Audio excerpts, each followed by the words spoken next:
My name is Rondell. I'm with my beautiful wife, April. And we are the Yarbros, in case you don't know. Welcome to the window seat, y'all. This is our podcast. This is our perspective. This is our view of the world. And this is named after our Patreon community. Salute. Yep. Our Patreon community, our little corner of the internet is the window seat because it's kind of like the behind the scenes, our perspective, our view on all things travel, and then some. So welcome aboard. Look, sometimes we get so lost in making our next video that we don't get to come outside and play. So we wanted to a venue where we can come out here, be ourselves, represent, and still kick it with you. So that's what this is. So let's kick back, relax, and find out what's going on from this perspective. You ready? I'm ready. Let's go. Let's ride, baby. Hold on. Top of the line, y'all. We just dropped a video yesterday that was mind-blowing.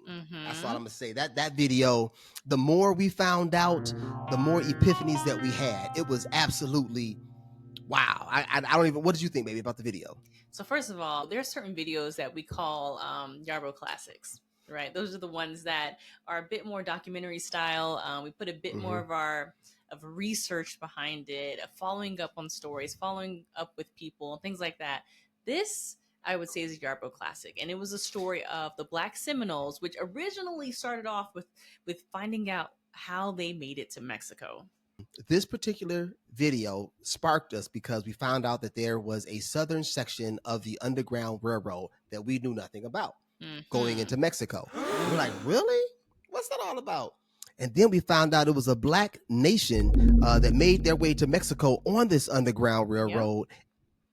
And then it kept being another and epiphany after epiphany after epiphany. So if you have not seen that video, we want to urge you to go down to the description or in the highlighted comment and watch this video. It is dope. And it's so, for instance, did you know that there was a Black nation that existed in the 16s, 17s, 1800s that never tasted slavery? That rebelled. I did not know that. That rebelled and had successful rebellion. In other words, they won their freedom, murdered their masters, burnt down the plantation, told the U.S. government, give us our emancipation or we ain't putting our guns down, got emancipated. Government took their emancipation back once they put their guns down, and then they just went to Mexico and became heroes. Right. Like, I think the only thing I heard was like the Nat Turner Rebellion, right? That was one of the rebellions, and maybe another one. But this whole entire story that took place over decades, over decades, honey. A few hundred years, if you're counting like the formation of the Black Seminoles, it was never taught, especially being from Florida and finding out that a lot of this took place in Florida. Never knew. Let's give them that backdrop. So just the cliff notes in case you haven't seen the video. America, Amerikka, KKKA, kidnapped Black people from Africa, brought them over here. And not even America, the British, right? Brought us over here and we started work, right? And rice plantations and all that kind of good stuff. We create our own communities, like Gullah communities. And a lot of times, like when I was a kid, we'd always be like, man, I wouldn't be that. And you know what? They wasn't going to be that either.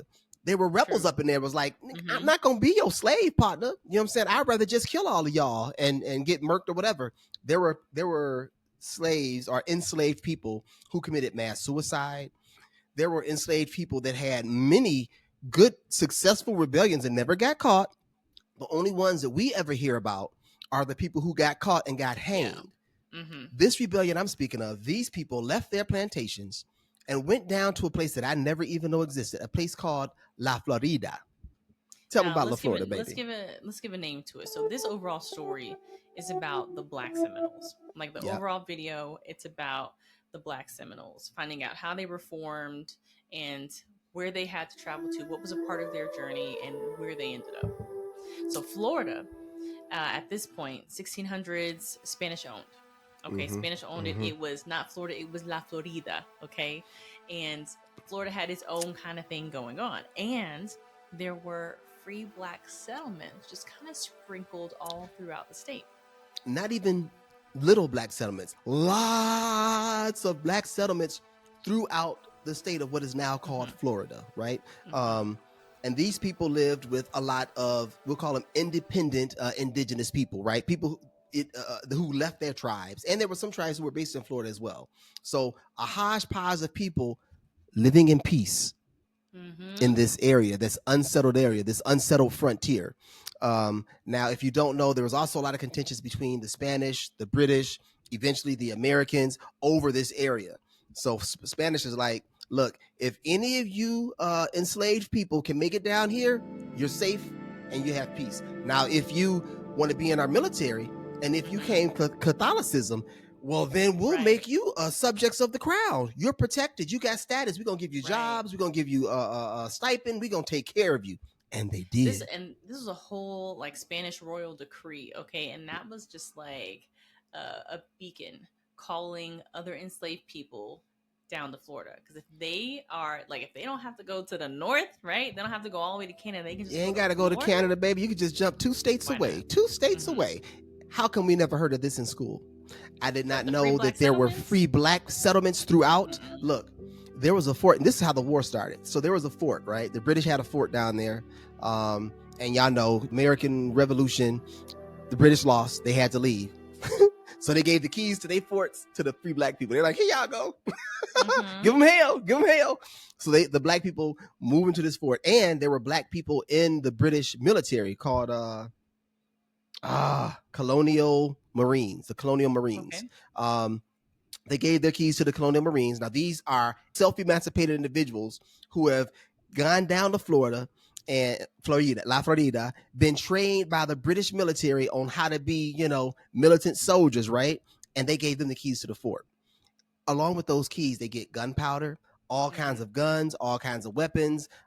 It's a straight up fort. It's called Fort Bluff. Now, Prospect Bluff. Now, it's a whole city that's going on inside of this fort. I told y'all, imagine this. The fort is like at the edge of Florida, right?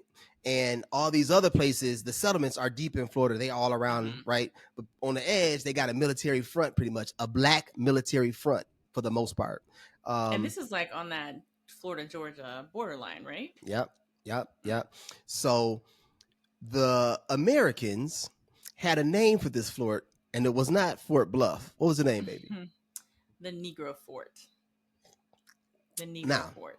Mr. Andrew Jackson, Sergeant, Lieutenant, whatever the hell office he had at the time, General Jackson. Do you think he called it Negro Fort? Because, he owned a bunch of slaves. He promised to get all slaves back to their owners and promised to take care of the Indian problem if he ever made it to office. Do you honestly think this man, he called himself a representative of the poor white man? Do you think he called it Fort Negro? He probably had another name, a few other names for this fort, but I think history, the way history is written, is to try to be a little bit PC. I think that's amazing. I think when you try to PC history, you miss the context. I read a bunch of letters that soldiers wrote home, and a bunch of things, a bunch of newspaper articles from like the 1700s all the way through to the late 1800s. And, it was a mixed bag like we have right now. You know how he who should not be named got in office, right? A lot of ignorance is represented, but a whole lot of people are like, man, I'm not with this, but I need to feed my family. Like it's those letters. So maybe it humanized them. I really did. I thought that we had few allies, but it was a whole lot of people that was like, this stuff is wrong. It was a job that was being ordered by wickedness in high places. So anyway, he has to go down and bomb this fort. He's calling it Fort Nigga forever. And he finds a way to come down and bomb this fort. And they kill upwards of 300 men, women, and children that lived inside that fort. Now, on the border of what will become Georgia and Florida is another group of militant indigenous people called Red Sticks. Ooh-wee. So these are the ones who, we don't want you on our land, white man. We don't want to be with you. We don't want to be around you. We don't want our children to know you. We want to kill you. We want to scalp you. We want to see you suffer.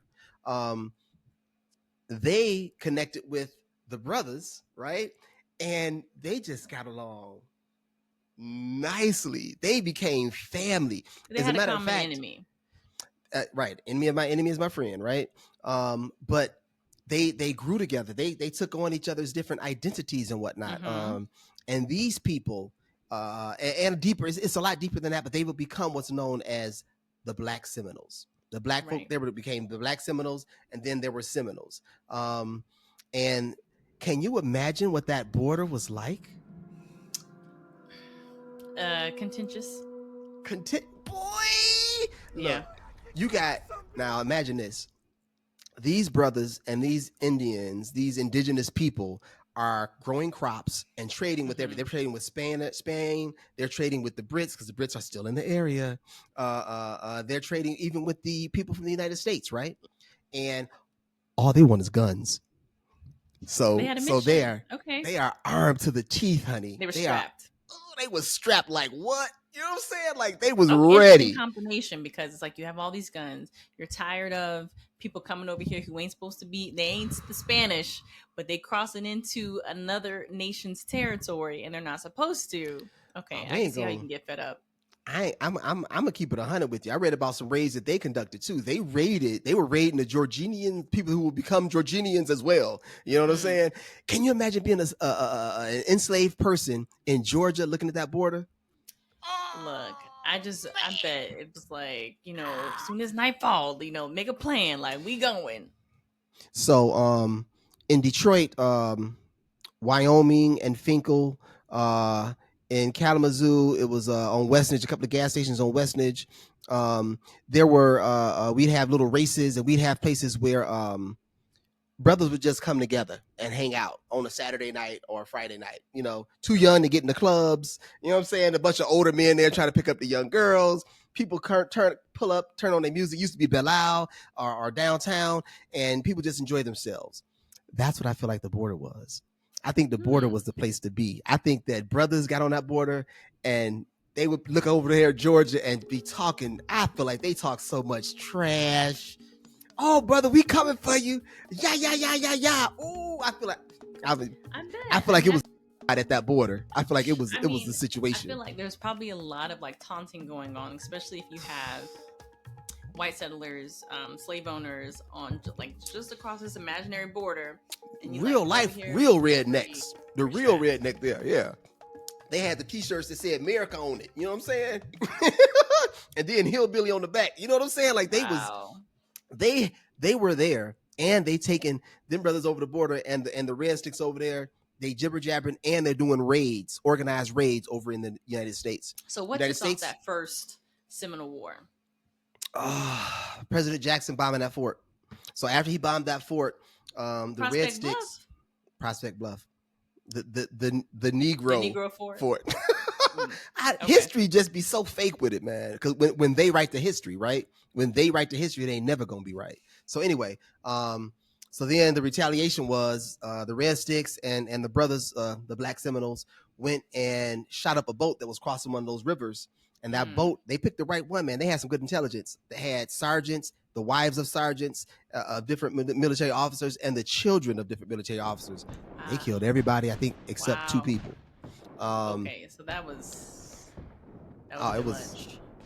Do you think blowing up a fort with 300 people in it was a bit much? No, I'm not saying it's not. I'm not saying one thing equals another thing. I'm just saying it's a bit much. It was contentious, and that was the overflow. And then we had the first Seminole War. At the conclusion of the Seminole War, and like y'all the best at what you do, and we could really use your services. Like, can y'all come work? Come run with us, man. Can you work with us, please? So I would, watch the whole story, y'all. It's an awesome video, really, really, really good video. It was a passion project. Took us a whole week and a half to produce it. Took us three months to research it. We hope you guys enjoy it. It was a good video. Did you like it? Yeah, I really enjoyed learning about it and getting the opportunity to actually go to the town of Nacimiento to see how classic material. To see what about the ladies we interviewed? They were cool people too, history. Right? They were dope. I'm so glad that they agreed to talk to us and share about their history. Man, that was beautiful. And I hope we didn't bore y'all with that. We found it absolutely amazing and interesting and love diving into it. My other thing is this. We paid reparations to the Japanese, right? We held them in concentration camps. Black people built the country. Free labor made the United States what it is today, and we can't get no kickback. We can't get no kickback. Like the USA has paid reparations to a bunch of different people who they've tormented and tortured over time. But black folk we can't get no free education or nothing like that. Buy me a car. You know what I'm saying? Just buy me one. Give me a car voucher. We'll be straight. You know what I'm saying? Right. Something. The indigenous people get land. They get all these casinos, all these different things, and that's fine. I'm not saying that they don't deserve it. They do deserve it. But I'll tell you something else too that's interesting. Once they started getting all that money, all the different tribes had black sections. So they had all these black slaves. You know what usually happens when you have black slaves? You end up having black children and marrying black women and men. And they did the same thing. And now, after they started getting that money, they started trying to disown that black section of their heritage. Kind of like excommunicate, right? Like, oh, y'all ain't Indian. They got to fight for their portions in court. I think that's so interesting. I really had only heard a little bit about indigenous slavery, like enslaving black people. I didn't know it was as deep as it was. Yeah, no, I didn't know that either. So, and to find out that they were able to hold on to slaves a year after the Emancipation Proclamation, like they had a whole extra year. A whole extra year. Like Becky with the good hair, like that may have been forced on you, Becky. On the real. So anyway, this is the window seat, you guys. This is we're just talking stuff that we talk, telling you about our travels, and we're giving you our perspective on different things. If you want to actually join the window seat and join our Patreon, we want to extend that invitation to you. Come on down, baby. We kick it. We just got off the phone call with our people. We get together once a month. We have a good time. We throw different events. And what we're doing right now, we'll just call it our Africa campaign, because that is like the dream of where we want to go next. Facts. And a lot of the countries that we want to explore. So if you do want to be the wind beneath our wings, the air at our backs, the peanut butter to our jelly. Come on now, man. The buns to our hamburger. I don't know. The back to our cheese. I don't know. The fuel in the airplane that we're going to take over there. All that, man. You can buy us a coffee. Buy us a coffee, right? You can join our Patreon. Leave us a note saying that you're joining to support our Africa campaign. And if that is your prerogative, we got something special for you. Beyond that, if I ain't got the resources to support y'all Yarbros, we understand and we appreciate you. Share our content, man. Share our content. Let's blow up YouTube. We want to become large, very large on YouTube without any shame. This is what I want. This is what I'm in pursuit of. So please feel free to share our content and help us to grow beyond anything that we can possibly imagine. What do you think is the best airline that you've flown on to date? To date? I'm going to go with Emirates. All right, that was too easy. Delta, American, or Frontier? Which one do you take and why? Delta. Delta all the way. Team Delta. Why? Yeah. Because we just have always had really good experiences flying with them. I feel like from the check-in desk to the gate agent to boarding the whole flight, I feel like it's always just it's always a professional experience. Like I feel well taken care of. We get snacks on the plane that are always really good. Also though, their rewards program, their Sky Miles program, I think is pretty dope. You can connect your Airbnb account to Delta, and you get points for what you spend on Airbnb. Now, what have you done with your points? We redeem for hotel stays. You can purchase your flights with points. You can get upgrades with points. We had a really nice hotel stay in Canada using the points, and it was all points. Didn't come out of our pocket at all, and it was a really nice stay. So yeah, good idea. Delta's live. I like Delta. They're obviously a step underneath Emirates. I mean, wow, right? Emirates is just wow. Even their what do you call it? Economy is wow. Look, we didn't know how to act when we took our first Emirates flight. No. First of all, we were super ignorant. Emirates, have you heard of Emirates? Are they a good airline? We can laugh at our foolishness, but I wasn't gonna tell nobody. But what I'm saying, go ahead. Nah. I mean, it was dope. We had to remind ourselves to be act like you've been here before, right? Back when they were still giving out warm towelettes for your hands and Yeah. face, all in bottomless alcohol. You know what I'm saying? Nice warm meals. You know what I mean? Like they do it in style, and people treat you with respect. Even though we was acting like we were brand new, I'm playing with the hydraulics on the seat. You know what I'm saying? And they still treated me with respect. But I gotta say, when you go discount in the United States, it's much different than going discount elsewhere outside the United States. Yeah. If we're flying in Latin America, Copa Airlines is my go-to. Copa is bomb. Ooh, Copa yeah, take care of you. We just did Copa. What'd you like about Copa? I like that they feed you. Yeah. And their I wasn't even expecting airplanes, some meals, and yeah, they fed us.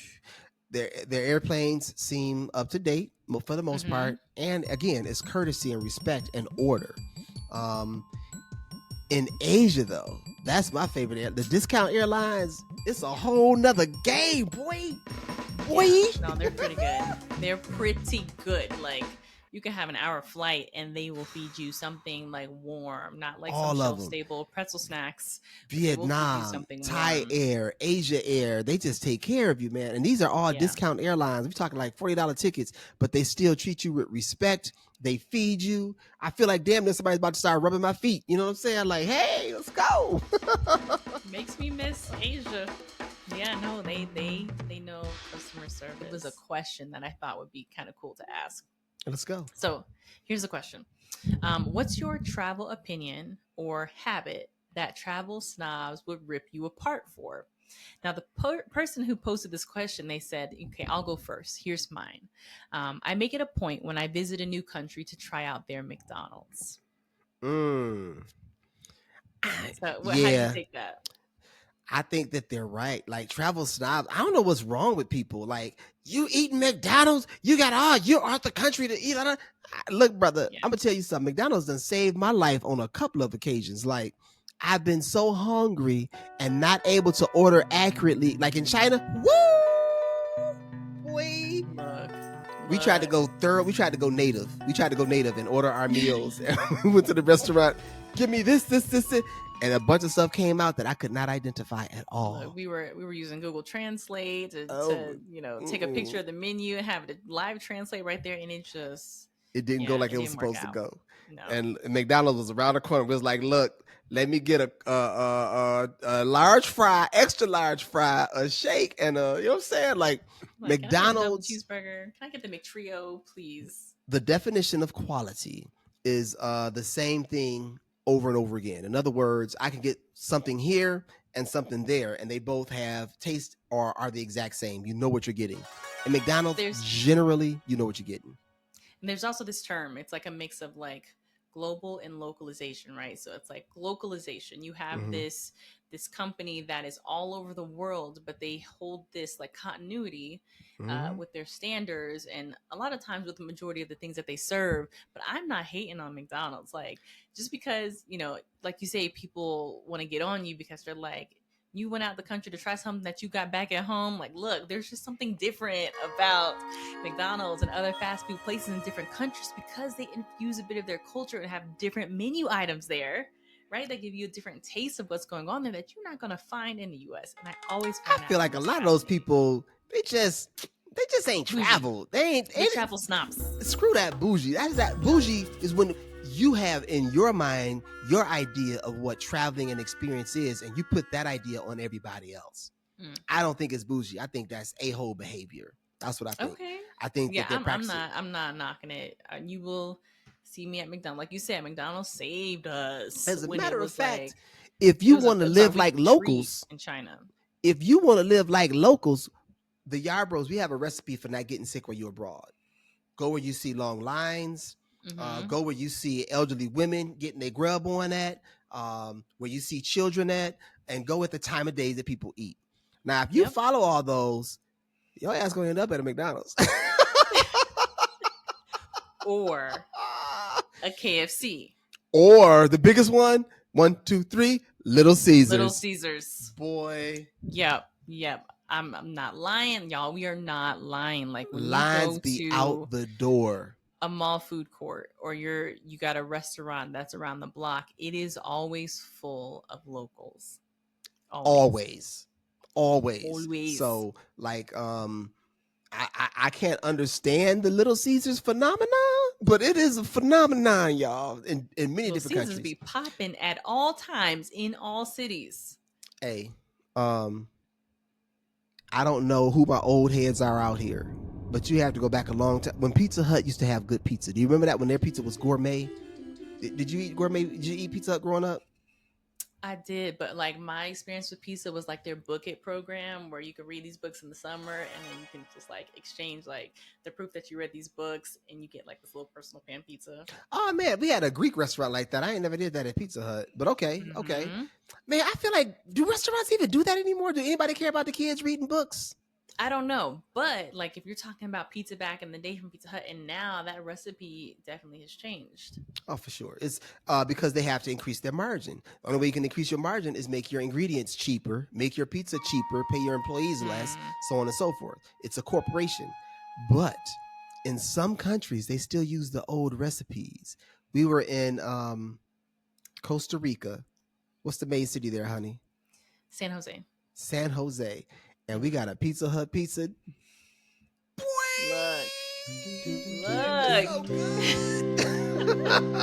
the butter on the bottom of the crust, you know what I'm talking about?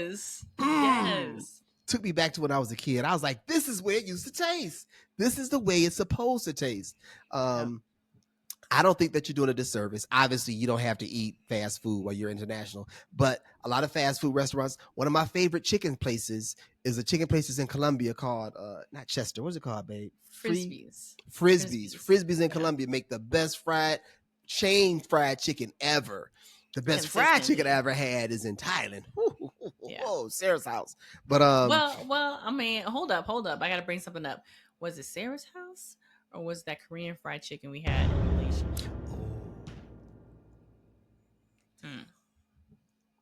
Which one got you? Okay.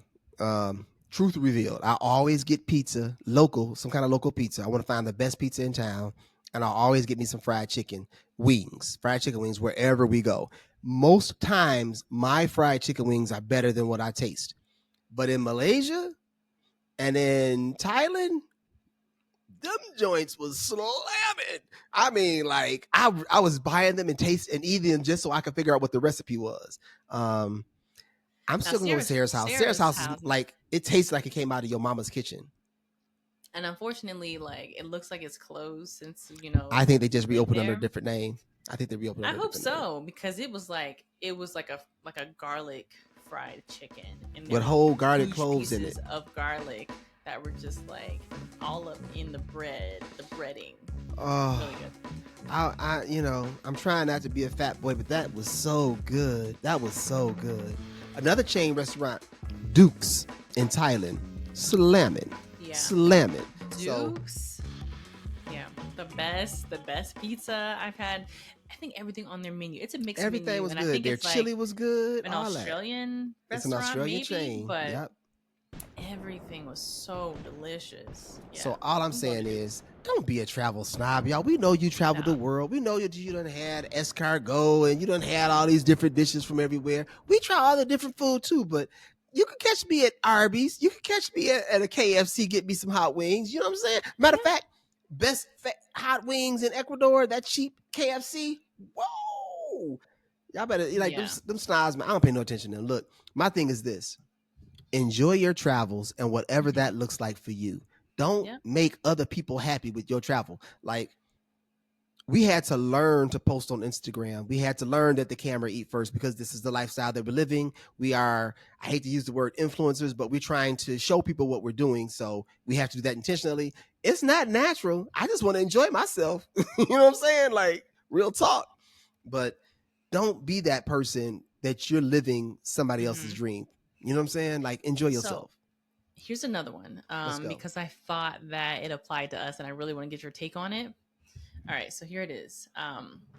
This is someone's travel opinion or habit that they think they'll get ripped apart for.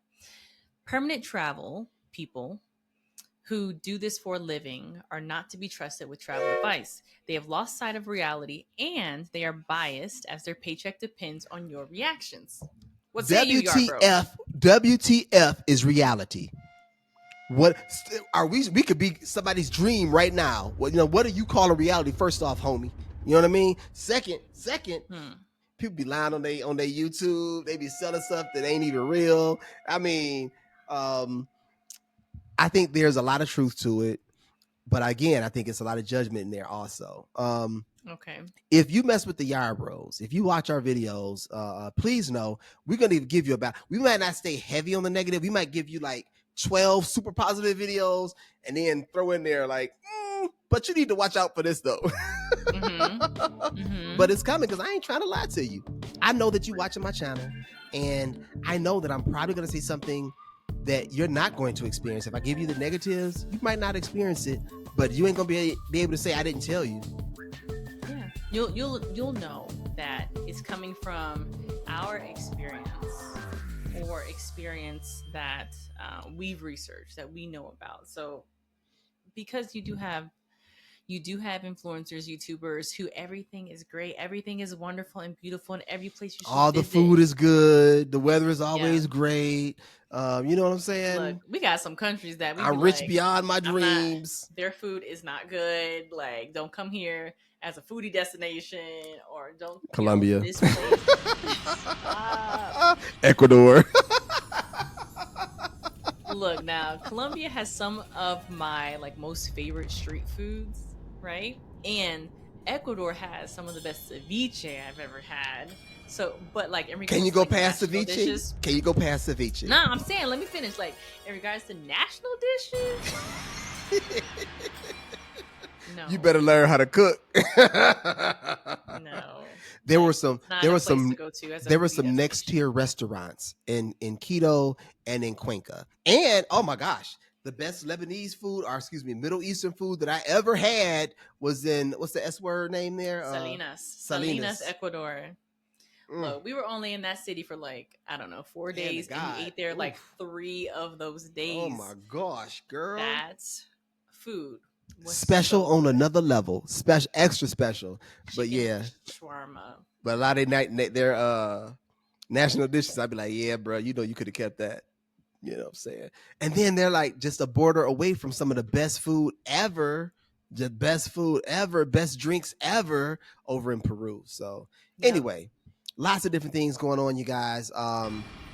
We are really looking forward to creeping into the continent and really bringing that content to you. So again, we want to open that invitation. If you want to join our Patreon, get on up in here. We want you. We need you. If you want to buy us a coffee, do that dang on thing. We love coffee. We love some coffee. I'm about to go get me some right now. As a matter of fact, in a minute, y'all gonna see me walking ready to get some coffee. Right now's a coffee fiend, okay? Hey, why you gotta call me out on camera? We're just being transparent. Our content is authentic. I'm out of here. Give you the truth. We're gonna give you the truth. Yeah. Okay. So I do have a question. I'm asking now. I'll ask you again when you sit down. Right? If you were to start a YouTube channel in 2024, what would it be?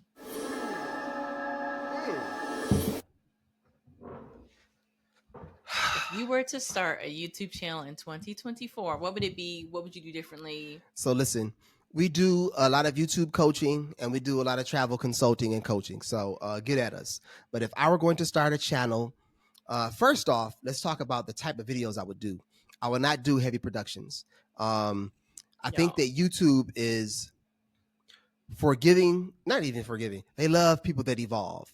They're not down with the de-evolution. So if you start off up here, you can't drop down here. I would do talking heads. I would do, just, low production videos. And I would bring honesty to the table because I think there's a gap there. Real honesty. The kind of production value that we put into the video, it's we can't go backwards from that because there's an expectation that's set. There's quality and there's expectation that's set. But we try to hit something, baby. We try to make commercials for TV shows. We try to do things. We want to raise the bar. I would love to just be able to be pull out my camera, be Ace Live, be someone who's just vlogging on the street and just taking you with us. For me, I think I would definitely go less heavy with the production. I want it to be more of a come along with me adventure as I live this slow travel life. These are the realities of what it's like to slow travel. So would your channel would still be travel? Yeah. It would be travel. It would be some more of the day to day, right? Because I always like I always fall into like this education mode. I always want to like educate, like you're a natural teacher, honey. You're a natural teacher. Right. But I just want to I want to show people more of what it's like. Like right now we're chasing stories. And we're chasing like passion projects. And I love it. We're doing a lot of like interviews and series around storytelling and things like that. And I think I probably want to do something that has a bit less pressure, if that's the right word. But you ain't got to get it right. You just, speak your truth and be done. I don't need to depend on outside resources to get it done, right? It can just be like, take you along with me. This is what, and it's my life, but it's less about me and more about what slow travel looks like or what being abroad looks like. I think I would go tech, how-to YouTube videos. I would do how-to YouTube videos. I would do. That's a good YouTube industry. Follow me if you're trying to go to the next level. You know what I'm saying? Okay. And I would be on a quest to go to the next level and bring everybody else along on that adventure. And that adventure would be internationally as we go along. But it wouldn't be, hey, it's travel. It'd be, hey, I did this video like this because so and so and so. You know what I mean? It would be an instructional kind of stuff. So you kind of go in an educational route, but you're equipping people with like some skills and resources to like do some of the same things. I want to do product reviews. I want to do how-tos, and for sure. I want to be receiving some drones and some cameras from different companies to review their stuff with. We need a home address, like a stable location to be like, all right, you mail it here and we go pick it up. These are the breaks. This is true. What advice would you give to YouTubers? I'm going to say nobody cares about you. Nobody cares about you. They don't give a damn about you. And don't you start really thinking that they do. Yeah, no, you can't be like, my name is this and I love this and these are my favorite things. Like, it's just no. Don't nobody care about your fine ass. Stop it. Don't nobody care. It's all about value added, right? So you and that's something you can easily change. Like, you can switch it up and be like, instead of saying these are my favorite travel resources, it can be, here are some travel resources that you need for your next trip or whatever. Value. I love that, because it used to be, if you had a perky set, you know what I'm saying, and a pretty smile, you could go. And I still do think that you need to be attractive. You know what I'm saying? You need to like we're learning that we need to do lights, camera, action. In other words, we get our hair done or we're doing all this other stuff and make sure I ain't got no spots on my shirt and everything else before we go on. But it's about the value that you bring, not about the drama. Could be about the drama though. Drama sells. Conflict sells also. But a tip. What tip do you have? Since we've gotten into the production of everything, I would say don't release your video until it's time. There's been a lot of, when I was coming into the game, everybody said make as many videos as much as you can, right? Okay. Video, like do 5 video. Yep. Quantity over quality. I'm saying do quality over quantity. The right video at the right time, done high quality. One good video can have you paid for the whole freaking year. One good idea is worth a bunch of blubber over a beat. You know what I'm saying?